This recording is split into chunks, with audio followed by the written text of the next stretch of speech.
Kalau lautnya kotor, pesisirnya sedimentasinya tinggi, ya, itu juga sekaligus menandakan bahwa cara kita hidup di darat kurang elok.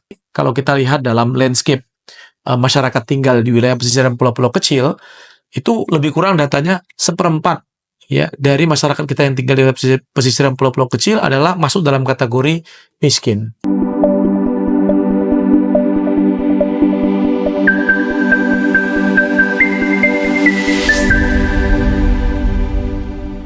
Halo guys, selamat datang di podcast Symbiosis Indonesia. Let's grow together, sustain forever. Nah, buat Sobat Hijau mungkin ambience-nya agak berbeda nih kali ini, karena kita hari ini berkesempatan untuk menyambangi kantor Kementerian UMKM Republik Indonesia. Nah, sebelum kita masuk ke episode hari ini dengan bintang tamunya siapa, kita mau kenalin dulu nih. Hari ini spesial kita disupport oleh Yawa Perfume. Spray your story, let's grow together.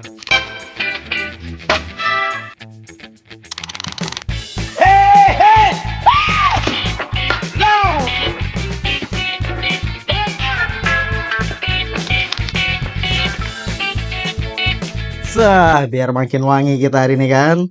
Oke teman-teman, nah hari ini kita akan mengupas satu topik penting terkait polusi laut, kemudian rantai ekonomi dan masa depan komunitas pesisir. Kami sangat terhormat sekali hari ini ditemani oleh Bang Dr. Muhammad Riza Ada Damanik PhD IPU, Deputi Usaha Mikro dari Kementerian UMKM Republik Indonesia. Selamat datang Pak.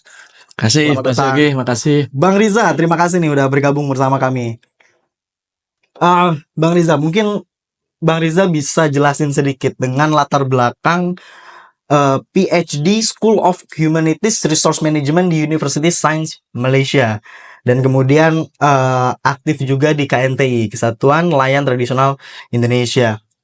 Melihat situasi kerentanan komunitas pesisir di tengah polusi laut yang semakin mengkhawatirkan, bagaimana pandangan Bang Riza ini? Ya, jadi pertama prinsip dasar dulu ya. Kami kebetulan menggeluti lama ya, baik itu di dunia kampus, ya, akademik maupun dalam praktis, bagaimana ekosistem laut ini menjadi sangat penting menopang kehidupan kita. Mulai dari baik itu penyedia kebutuhan pangan kita, sumber protein hewani kita, ya, ada ikan di sana dan seterusnya, dan juga laut ini menjadi sangat penting dalam konteks menjaga ekosistem bumi ini menjadi sustain, menjadi layak untuk tempat kita hidup, gitu ya, menjaga iklim supaya temperaturnya tidak terlalu panas, ya, dan sekaligus juga memastikan agar tempat hidup bagi kita, ya, umat manusia. Ambil contoh misalnya Indonesia hari ini lebih dari 60% penduduknya itu tinggal di wilayah pesisir dan pulau-pulau kecil, angka yang cukup besar. Gitu ya.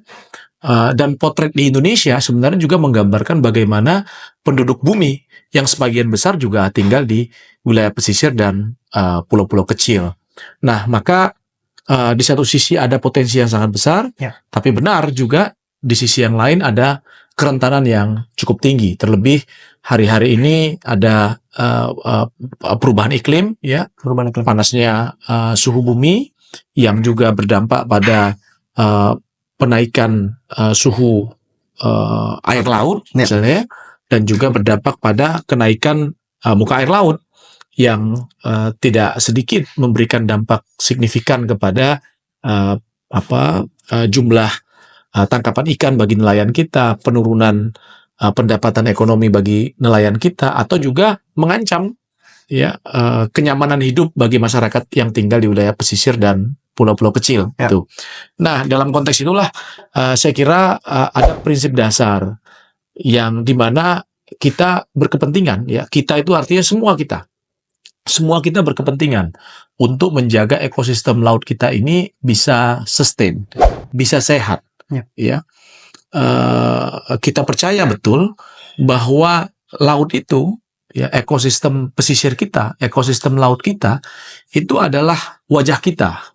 Kalau lautnya kotor, pesisirnya sedimentasinya tinggi, ya, itu juga sekaligus menandakan bahwa cara kita hidup di darat kurang elok, ya. Pembangunan kita kurang baik. Nah, sehingga kalau kita mau meletakkan kehidupan kita di darat ini sehat, ya kita juga harus melakukan Menjaga laut juga lebih baik lagi gitu. Jadi semuanya kembali kepada kita. Nah, menarik. Tadi ada beberapa poin menarik. Salah satunya adalah bahwa 60% ya Pak ya, wilayah Indonesia. Pun Indonesia memang secara landscape negara maritim. Tentu banyak, artinya ada banyak kepala keluarga, ada banyak keluarga yang menggantungkan hidupnya dari laut. Betul. Kita melihat bahwa polusi ini kan kalau dari laporan dari BRIN itu ada sekitar 350.000 ton sampah plastik saja. Betul. 8 juta dari total global yang mencemari laut Indonesia. Ini kan berarti banyak keluarga yang mata pencahariannya terganggu karena lautnya tercemari. Betul. Nah, Bang Rizal yang udah lama mungkin menggeluti wilayah pesisir, terutama dari kawan-kawan nelayan, itu bagaimana Pak? Ya, tadi dikatakan kita menjadi salah satu negara dengan buangan sampah plastik yang cukup besar di laut ya. Tentu ini memberikan dampak yang buruk. Baik itu sebenarnya tidak hanya dilihat dari sisi nelayannya, tapi juga dari sisi kita sebagai konsumen, ya itu penting untuk melihat bahwa laut ini bukan hanya tugas nelayan yang jaga. Ya, kualitas laut yang sehat ini juga tugas kita. Supaya tadi saya katakan yang di darat ya, kita berkepentingan untuk tidak membuang sampah-sampah plastik kita sembarangan ke selokan depan rumah, lalu masuk ke sungai, dari sungai lalu ke laut, laut masuk ke dalam siklus rantai makanan yang ada di laut. Nggak boleh terjadi seperti itu. Itu harus dipotong. Ya, harus ada kesadaran itu. Jadi jangan sampai nanti tugas bersih-bersihin pantai itu tugasnya nelayan, ya kita cuma yang ngotorin urban, gitu kan nggak boleh begitu juga gitu ya. Saya kira harus ada kesepahaman. Kita ini hidup di bumi yang sama, di bumi yang satu, tanggung jawabnya juga sama. Ya. Nah, tentu bagi saudara-saudara kita, teman-teman nelayan, keluarga-keluarga nelayan di kampung-kampung pesisir kita, kualitas laut yang sehat ini menjadi kunci ya untuk bisa meningkatkan kesejahteraan mereka. Betul. Kalau lautnya sehat berarti produktivitas ikannya bagus. Kalau produktivitas ikannya bagus ya, terumbu karangnya sehat, produktivitas ikannya baik, maka juga nangkap ikannya juga tidak perlu jauh-jauh. Lalu juga volume ikannya juga yang ditangkap bisa lebih baik daripada sebelum-sebelumnya. Kualitas ikannya lebih sehat, harganya tentu lebih baik, dan seterusnya, dan seterusnya. Nah, sistem ini yang saya kira harus diketahui. Nah, kesadaran itu juga yang perlu diketahui oleh semua orang. Ya, sekali lagi saya katakan tidak hanya nelayannya, tapi juga masyarakat urban juga punya berkepentingan untuk mengetahui. Anak-anak muda berkepentingan untuk mengetahui itu. Nah, tentu bagi masyarakat yang tinggal di wilayah pesisir, khususnya keluarga-keluarga nelayan, tadi saya katakan pendapatan ekonomi mereka, pendapatan keluarga mereka akan sangat ya bergantung dengan kualitas ekosistem pesisir tadi. Ya, perlu dijaga ya. Dan pada akhirnya dibangunkan satu sistem ekonomi yang bisa membuat mereka tumbuh dan kembang. Ini PR besar saya kira yang harus kita lakukan. Tapi perlu diketahui kalau kita lihat dalam landscape masyarakat tinggal di wilayah pesisir dan pulau-pulau kecil, itu lebih kurang datanya 1/4 ya dari masyarakat kita yang tinggal di wilayah pesisir dan pulau-pulau kecil adalah masuk dalam kategori miskin. Ya, lebih kurang tuh ya. Nah, tentu ini PR. Ya, agak aneh sebenarnya itu terjadi penyimpangan sesungguhnya. Bagaimana mungkin daerah pesisir yang kaya sumber daya, yang tingkat produktivitas ini kekayaan sumber daya alamnya cukup besar, tapi di saat yang sama mereka yang tinggal di situ justru miskin. Kan ini menjadi paradoks anomali yang terjadi. Ini yang tidak boleh terjadi seharusnya. Nah, tentu ini tidak bisa diletakkan dalam satu penyebab saja, ya ada beberapa faktor penyebab ya. Ambil contoh misalnya di antaranya satu terkait dengan sumber daya manusianya bisa menjadi satu faktor. ya penguatan dalam kapasitas sumber daya manusianya, dalam konteks kelembagaan usahanya ini juga bisa menjadi isu. Yang ketiga itu dalam konteks sustainability lingkungannya, ya isu-isu lingkungan. Kalau di sana misalnya kita cadangkan sebagai sumber pangan yang menjadi kekuatan ekonomi bagi masyarakat lokal, tentu kita berkepentingan untuk menjaga agar ekosistem pangan tadi tidak rusak. Apakah itu akibat dari limbah industri, ya limbah pertambangan, atau limbah domestik harian, termasuk tadi polusi sampah yang disampaikan. Ini juga perlu menjadi perhatian kita. Nah, menarik tadi ketika Bapak bicara bahwa tanggung jawab ini bukan hanya ada di wilayah oleh masyarakat pesisir, justru masyarakat urban yang banyak perilakunya mempengaruhi mata pencaharian kawan-kawan yang ada di pesisir. Pun tadi ada data 1/4 ya Pak ya. Betul. Nah, yang hidup di bawah garis kemiskinan itu ada di wilayah pesisir. Nah, poin menarik Pak. Berarti tantangan masyarakat pesisir itu double bisa dikatakan. Dari mana-mana. Ada masalah struktural. Masyarakat pesisir mungkin aksesibilitasnya tidak seperti masyarakat urban. Terkait informasi, pendidikan, permodalan dan lain-lain. Gimana nih Pak menghubungin antara masyarakat urban komunikasinya sehingga narasi sampai di komunitas pesisir itu tidak menyebabkan permasalahan struktural tadi yang parah masyarakat komunitas pesisir?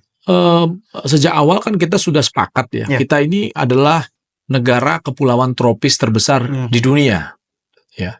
Jadi kita ini bukan negara benua, ya. Kita adalah negara kepulauan tropis terbesar di dunia. Konsekuensi sebagai negara kepulauan tropis terbesar di dunia, kita punya keanekaragaman hayati yang tinggi. Ini peluang kita, ini kekuatan kita, ya, mega biodiversity. Kita punya di situ. Tapi di saat yang sama, kita juga ada konsekuensi yang harus kita hadapin. Satu misalnya ya, ada kerentanan terhadap bencana. Ini satu, ya. Jadi kita hidup tinggal di kawasan yang memang rentan terhadap terjadi bencana. Yang kedua, tentu ada konsekuensi dengan kekayaan sumber daya alam itu harus dikelola dengan baik. Ya, harus dikelola dengan baik. Tidak bisa dikelola dengan cara-cara yang tidak benar. Ya, tidak bijak. Ya, itu konsekuensi ya, tuntutannya begitu gitu ya. Nah, yang ketiga, ada dimensi pengelolaan yang berbeda antara ekosistem darat dan laut. Ya, antara benua, ya negara benua dengan negara kepulauan. Ya, salah satu pendekatan yang saya kira penting kita kedepankan dalam pengelolaan sumber daya wilayah pesisir dan pulau-pulau kecil dalam konsepsi negara kepulauan itu adalah bagaimana kita memberikan pendekatan terpadu. Jadi pengelolaan wilayah secara terpadu, ya, di mana aspek darat dan laut atau laut dan darat itu tidak bisa dipisahkan dalam satu kesatuan. Ya, ini saya kira prinsip yang penting. Dan syukur alhamdulillah dalam perkembangannya, ya, model pendekatan sektoral dalam pengelolaan sumber daya alam sebelum-sebelumnya, prinsip-prinsip pengelolaan berkelanjutan itu sudah mulai kelihatan. Ya, kita sudah punya sejumlah instrumen kebijakan. Apakah itu kita sudah punya undang-undang pengelolaan pesisir dan pulau-pulau kecil hari ini? Kita punya undang-undang kelautan yang menunjukkan, ya, bahwa prinsip pengelolaan sumber daya kita harus mulai bergeser dari land based oriented, ya, ke pengelolaan wilayah pesisir terpadu itu, ya, di mana aspek pengelolaan darat dan laut itu tidak bisa dipisahkan tapi diletakkan dalam satu kawasan keterpaduan. Ini sekali berarti basis pendekatannya adalah ekonomi ya Pak? Ekologi. Memadukan antara ekologi. Karena masyarakat urban contoh seperti di Bandung. Mungkin komunikasi yang terjadi di Jakarta karena memang ada sebagian wilayah yang ada di bagian pesisir itu akan terjalin komunikasi yang baik. Tapi bagaimana kalau masyarakat di Bandung yang memang terisolasi gitu daerah administrasi dari wilayah itu yang saya katakan tadi, ya, kan tentu ini harus ada kesadaran. Betul. Ya, harus ada kesadaran kita ini tinggal di wilayah kepulauan yang saya sebutkan tadi. Ya, inilah wawasan Nusantara kita ini. Ya, wawasan Nusantara kita bahwa kita tinggal di wilayah kepulauan yang punya kekuatan tapi juga punya tantangan. Ya, punya kelebihan tapi juga punya tanggung jawab lebih. Ya, lebih kurang begitu. Nah, itu nggak bisa hanya dimiliki oleh mereka yang tinggal di wilayah pesisir, gitu maksud saya. Ya, nggak bisa hanya dipahami oleh mereka yang tinggal di wilayah kepulauan. Ya, tapi itu harus menjadi pengetahuan kita.